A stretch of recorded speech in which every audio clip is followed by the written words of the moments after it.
자식은 남의 음식을 도둑질하고 어릴 때 막 도둑질을 해서 막 선생님 앞에 데리고 가고 파출소에 데리고 가도 부모는 내 자식은 그럴 리가 없다고 하면 내 자식은 그럴 리가 없습니다.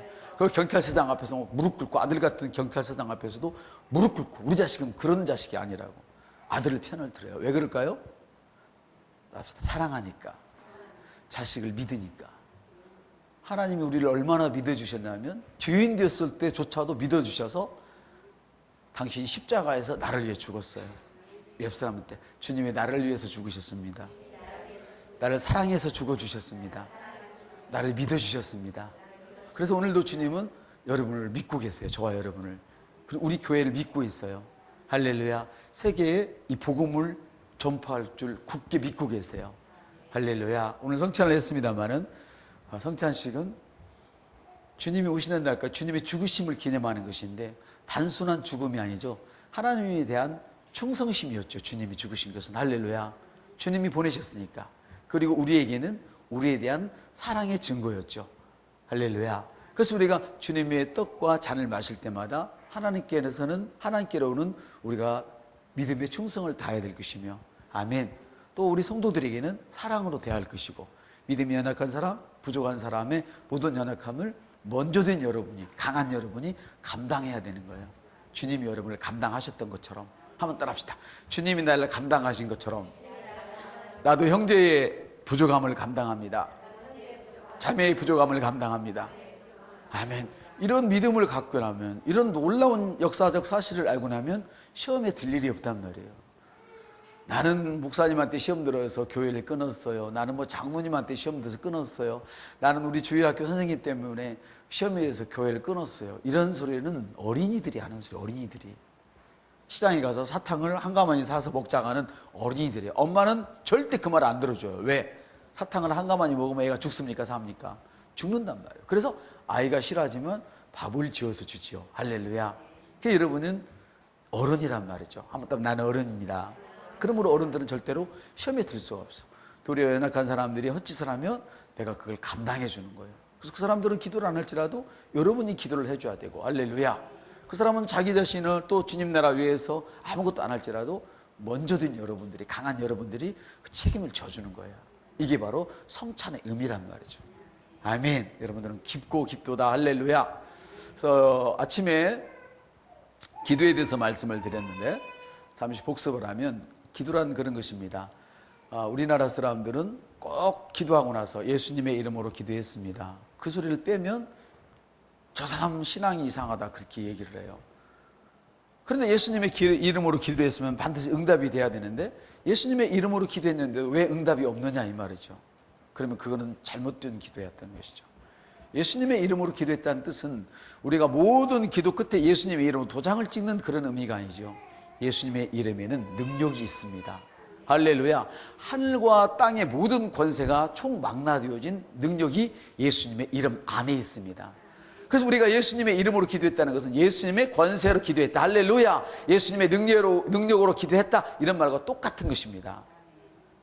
그래서 우리는 이제는 하나님께 나갈 때에 하나님께 뭘 구하는 것이 아니라 주님 뭘 주세요 이게 아니고 예수님의 이름으로 여러분이 기도하면 주님이 들어주십니다. 한번 따라합시다. 예수님의 이름으로 기도하면 주님이 들어주십니다. 주님 말씀하십니다. 너희가 나를 택한 것이 아니요 내가 너희를 택하여 세웠나니. 택한 사람에게는 책임이 있습니다. 택한 분에게는 책임이 있습니다. 여러분들 부모들이 아이를 낳으면 아이가 어느 정도 자랄 때까지, 장성할 때까지는 책임을 져주잖아요. 부모로서. 맞습니까? 주님이 나를 선택했기 때문에 여러분에게 책임이 있는 것이 아니고 우리 주님께 여러분에 대한 책임이 있는 것입니다. 여러분에게는 책임이 없어요. 주님에게 책임이 있어요. 할렐루야. 내가 너를 택하여 세웠나니. 이는 왜 택해 세웠느냐? 열매를 맺게 하고 많은 열매를 남기기 위해서. 할렐루야. 주님이 택해 주셨습니다. 그러면 우리가 열매를 맺고 택해 주셨는데 열매를 맺고 남기기 위해서는 뭘 해야 되나? 예수님의 이름으로 기도를 해야 됩니다. 한번 따라서 예수님의 이름으로 기도해라. 그래서 주님 말씀하시죠. 내가 하늘과 땅의 모든 권세를 너에게 주었노니 아버지가 내게 이 놀라운 능력을 다 주셔서 나를 너희 세상에 보낸 것처럼 나도 너희들을 보내노라. 할렐루야. 보낼 때에 하늘과 땅의 모든 권세를 여러분에게 주셨어요. 그래서 주님은 이 땅에 오셔서 더 이상 일하실 수가 없어. 왜? 여러분에게 모든 것을 물려줬기 때문에 여러분이 주님 대신 일을 하셔야 돼요. 그래서 여러분이 가는 곳에는 주님이 가시는 거예요. 한번 따라합시다. 제가 가는 곳에는 주님이 가는 것입니다. 그래서 여러분들 이런 사실을 알고 잘 양육되어져 세상에 나가서 승리해야 된단 말이죠. 근데 오늘날 보면 교회 안에 젊은이들이 너무 힘을 잃어버린 젊은이들이 의외로 많아. 큰일 났어요. 그런데 그 교회 어른들은 뭐라고 말하냐면 힘을 잃어버린 젊은이들을 향하여 믿음이 좋다고 자꾸 얘기해요. 믿음이 좋다. 믿음이 좋은 성도는 힘을 잃어버릴 수가 없습니다. 한번 따라서 믿음이 좋은 성도는 힘을 잃어버릴 수가 없습니다. 왜 그러면 그들이 믿음이 적어졌느냐? 이건 다 어른들의 책임이란, 우리들의 책임이란 말이에요. 저와 여러분의 책임이란 말이에요. 왜? 모든 책임을 하나님께만 다 위임을 시켜버려요. 모든 책임을. 자기가 해야 할 일을 하나님께 다 위임을 시킨단 말이에요. 그리고 뭐가 안 되면 하나님이 나를 연단시키려고 시험에 떨어지게 했다고. 하나님이 나를 연단시키게 하시려고 병이 들게 했다고. 하나님이 나를 연단시키기 위해서 모든 재물을 다 없애버리셨다고. 하나님은 그런 쫀쫀하고 째째한 분이 아니시란 말이에요. 믿음이 좋은 척, 경건한 척 하면서 하나님을 째째한 하나님으로 만드는 이런 종교적인 개념을 버리셔야 된다 그 말이에요. 할렐루야. 왜? 하나님이 모든 권세를 주시고 이제는 너를 통하여 일한다. 나를 통하여 일한다는 말이죠. 그래서 하나님께서 구약에서도 말씀하시기를 한번 따라요. 너 말이 내 귀에 들린 대로 내가 행하리라 그랬어요. 여러분이 말을 해야 주님이 행하시는 거예요. 그래서 구원의 첫 단추가 뭐였느냐 하니까는 내가 마음으로 먼저 믿어야 됐죠. 하나님께서 그를 죽은 자 가운데서 살리신 것을 믿는다. 나를 위해서 죽이시고 다시 살리신 것. 예수님의 죽음과 부활을 내 마음으로 믿어야 돼요. 첫째, 할렐루야. 그분이 나의 주인인 것을 뭘로 선포를 해야 돼요? 입술로 반드시 선포해야 된다는 말이에요. 이 두 가지가 바로 구원의 쌍벽을 이루는 거예요. 마음으로만 믿어서는 안 된다. 반드시 마음에 믿는 것은 밖으로 드러내야 된다는 말이에요. 그렇게 되어 어떤 역사가 일어나냐?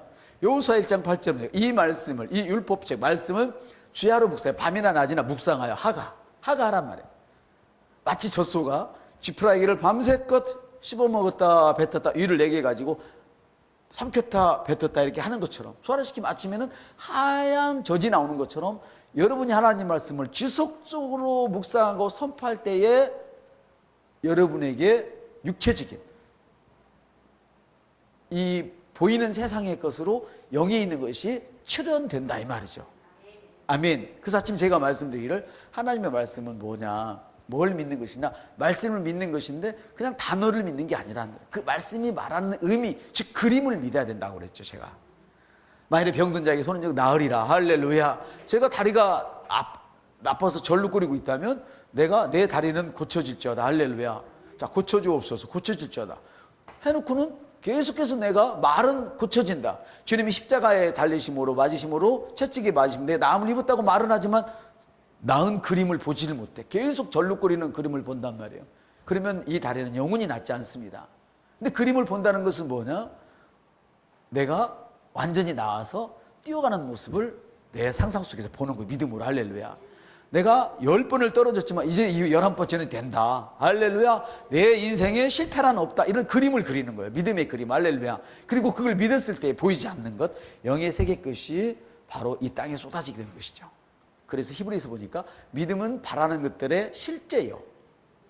우리 성경에 실상이라고 되어 있죠. 이건 믿음은 여러분이 바라는 것의 실제라 이 말이에요. 할렐루야. 보지 못하는 것들의 증거라 그 말이죠. 증거가 뭐예요? 바로 그 그림을 본 거예요. 말씀의 그림을 본 거예요, 여러분이. 그 성경은 뭐라고 말씀하시냐면 여러분이 성경을 한 구절 많이 안다고 어른이다, 믿음이 좋다. 한 번도 성경에는 그렇게 말씀하신 적이 없단 말이에요. 호세아서 4장 6절 하나님을 알라, 힘써 하나님을 알라고 말씀하죠. 하나님 모르면 망한다. 내 백성이 하나님 말씀을 몰라 망한다 이랬어요. 할렐루야. 그런데 이 말씀과 히브리서 5장과 6절의 말씀을 딱 겹쳐보면 하나님의 말씀을 알지만 그 말씀을 써먹을 줄 모르는 사람, 의의 말씀을 능숙하게 사용하지 못하는 사람은 어린 아이요. 그래서 하나님 말씀을 신학을 하고 성경을 많이 아는 목사님이나 장로라 할지라도 하나님 말씀을 사용해서 병든 자를 고치지 못하고 가난한 자를 부유케 하지 못하고 문제를 해결하지 못한다면 그는 성경이 말하는 어린 아이